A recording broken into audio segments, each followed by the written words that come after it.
আর্মেনিয়ার Machu Picchu scenic প্রদেশের একটি পার্বত্য গ্রাম। এটি প্রায় ১৫০০ মিটার উঁচুতে অবস্থিত এবং পাথুরে পাহাড় ও উপত্যকা দ্বারা বেষ্টিত। পাহাড়ের ধারে অবস্থান এবং প্রাচীন ধ্বংসাবশেষের কারণে আর্মেনিয়ান মাচু পিচু নামে পরিচিত।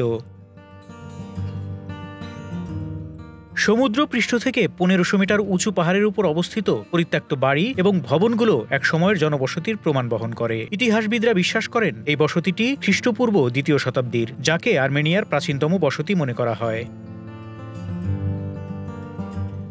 সেলজুক আক্রমণের পর গ্রামটি পুরোপুরি ধ্বংস হয়ে যায়। ১১৭৩ সালে এর বাসিন্দাদের অন্য গ্রামে স্থানান্তরিত হতে বাধ্য করা হয়। স্থানীয় লেভিক আকোপিয়ান, যিনি ২৫ বছর ধরে ওই এলাকায় বসবাস করেন, তিনি জানান এটি এখন পুরাতন খোট নামে পরিচিত।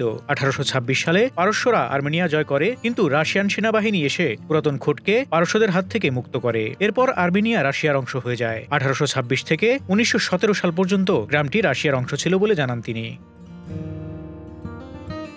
আকোপিয়ান আরও বলেন, দুর্গম এবং অবকাঠামোগত অভাব থাকা সত্ত্বেও ওল্ড খোটে গত শতাব্দী পর্যন্ত ৮০০ জনেরও বেশি বাসিন্দা ছিল। মানুষ পরিবার পরিচালনা করত এবং সন্তান জন্ম দিত। কিছু পরিবারের ১০ থেকে ১৩ জন শিশু ছিল, আবার কিছু পরিবারের ৪ থেকে ৫ জন ছিল। সেখানে একটি ছোট কিন্ডারগার্টেন এবং একটি স্কুল ছিল। পর্যাপ্ত জল ছিল, ঝর্ণা থেকে ভালো জল ছিল, বলেন আকোপিয়ান। ১৯৬৮ সালের জাঙ্গেজুর ভূমিকম্প স্থানীয় বাসিন্দাদের গ্রাম ছেড়ে রাস্তা এবং আরও সহজলভ্য এলাকার কাছাকাছি চলে যেতে বাধ্য করে। ফারুক শিমুল, ঢাকা এক্সপ্রেস।